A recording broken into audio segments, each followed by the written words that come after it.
আমি তো মেইনলি হচ্ছে গতকালকে হচ্ছে এই আন্দোলনে ছিলাম না। আমি তো বাসায় বসে ফার্স্ট থেকে জানি এই আন্দোলনে তেমন কোনো একটা প্রভাব পড়বে না, কারণ শিক্ষামন্ত্রী মিলন যেটা বলেছে সেটাই হবে। সো আমি সেভাবে চিন্তা করে আমি পড়াশোনাটা আমি করে আমার চালিয়ে গেছি।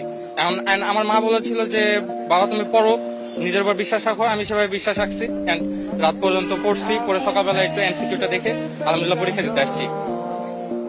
আন্দোলন তো আমার পক্ষে একদমই না, কারণ আজকে যারা আন্দোলন করবে এদেরকে আমি কি বলবো, আমার কিছু বলার নাই। এখন এটার জন্য যদি কেউ আমাকে গালি দেয়, এটাও আমি কিছু বলতে পারবো না, কারণ এটা সম্পূর্ণ তাদের ব্যক্তিগত মতবাদ। এন্ড এটা আমার একটা ব্যক্তিগত মতবাদ যে পরীক্ষা আজকে যে পর্যন্ত হয়েছে, যত সহজ হয়েছে এরকম পরীক্ষা যেন ভবিষ্যতে আরো হয়। এন্ড আল্লাহর কাছে দোয়া করি যেন পরীক্ষাটা সবার ভালো হয় এবং সবাই পাস করছে। পরীক্ষা অনেক ভালো হয়েছে। পরীক্ষা শুরু থেকে যখন কোয়েশ্চেন পেয়েছি তখন থেকেই এমন কমন ছিল যে ফার্স্ট থেকে লেখা শুরু করছে, কখনো হচ্ছে মানে একবারের জন্য হাতে লেখাটা থামে নাই, সবকিছু আলহামদুলিল্লাহ কমন ছিল। আন্দোলনটা আর বাড়ানো উচিত না। কোয়েশ্চেনটা ইজি হয়েছে আজকে আলহামদুলিল্লাহ অনেক আগের দিনের তুলনায়। আন্দোলনটা সমর্থন আমি করি না, কারণ মিলন স্যার এখন হচ্ছে অনেক সবকিছু এখন মেনে নিছে, যে মনে হয়েছে সে তার ভুল বুঝতে পারছে আই থিঙ্ক। এই জন্য আর আন্দোলন করা উচিত না আমার মনে হয়। আমার মনে হয় আর আন্দোলন করা উচিত না। এগুলো আমার অনেক খারাপ লাগছে দেখে, স্টুডেন্টরা রাত পর্যন্ত পড়াশোনা করতে পারেনি, তাদের প্রিপারেশনের টাইম লস হয়েছে।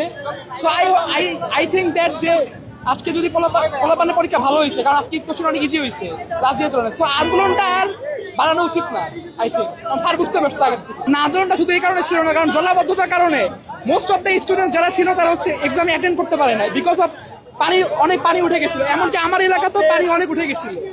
তো তার এক্সামটা ক্যান্সেল করা উচিত ছিল, বাট ক্যান্সেল করে নাই। এই জন্য আন্দোলনটা হচ্ছে আর আমরা ভালো স্টুডেন্ট, আমাদের জন্য অত প্যারা হয় নাই, কিন্তু যারা পড়ে আসবে না তাদের জন্য অনেক প্যারা হবে। আর আমরা তো নকলের চিন্তা নাই, আমরা তো পড়ছি, আমরা তো বই পড়ছি, তো আমরা এই প্যারা খাইতেছি না। খোদার কসম লাগে 2024 সালে শিক্ষা বিষয়ক এই কোটার দাবিরা সরকার পতন হয়েছে না, আজকে আবার শিক্ষা বিষয়ক যৌক্তিক দাবি নিয়ে সব পাটারে ল্যাংড়া করে গেতেছি। খোদার গজব নাজিল হবে আবার যদি এরকম বাংলা মারিতে আবার 24 হয়, 24 আবার ঘটায় ছাড়বো। আমি মাননীয় শিক্ষামন্ত্রীকে বলতে চাই, আপনার শিক্ষামন্ত্রী যদি ব্যবস্থা না নেন আপনার পতন হবে। ওরা এই জেনারেশনটাকে নষ্ট করবে, নষ্ট করার পর তারা যে একটা মানে আকাশ থেকে আস্তাগফিরুল্লাহ মানে ওহী নাজিল করা একটা কারিকুলাম আবিষ্কার করে বলবে এই যে আমরা খুবই উন্নত মানের দেশের বিশ্ব সেরা একটা, ওদের আওয়ামী লীগের মতন কথা বলবে, আমরা বিশ্ব সেরা একটা কারিকুলাম এনেছি, এনে পরীক্ষা দিয়ে অহরহ পাস দেখাতে বলবে এই যে আমাদের কারিকুলাম। ঘোড়ার টিম বেটা ফাইজলামি শুরু করছো, মানে না আছে শিক্ষার্থীদের কোনো দাবির মূল্য, না আছে অভিভাবকের। বাংলাদেশে আছি আমি, দেশকে নিয়ে কথা বলতে আমাদের কষ্ট লাগে। ফাইজলামি আর মারায় না, শিক্ষা দাবি চাওয়াতে যদি আমাদের উপরে এরকম অত্যাচার করা হয়, তাহলে আমরা শিক্ষার্থীরা কি করব? আমরা পারতাম না, আমরা পারি না। এখন যে পরে সামনে যদি আমাদের কোনো পুলিশ পড়ে, আমরা কি ওদের উপর আমরা রিভেঞ্জ দিতে পারি? খোদার কসম পলিটিক্স আনছে কেন উনি পরীক্ষার মধ্যে?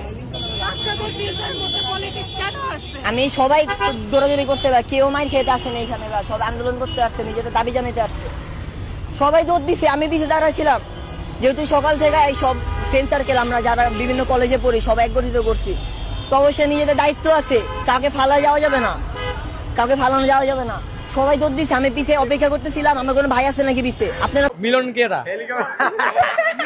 কোন মিলন? কোন মিলন? আমার একটা বন্ধু আছে মিলন, ওই যে গেছে মাত্র যে নকল লয়া ছিল হাতের ভিতরে। প্রশ্ন অনেক হার্ড হয়েছে ভাই। আমি আগের বার ফেল হয়েছি, ঠিক আছে, এইবার দিয়েছি, ঠিক আছে, আল্লাহর রহমতে এবারও ফেল। দোয়া করেন আপনারা, ঠিক আছে।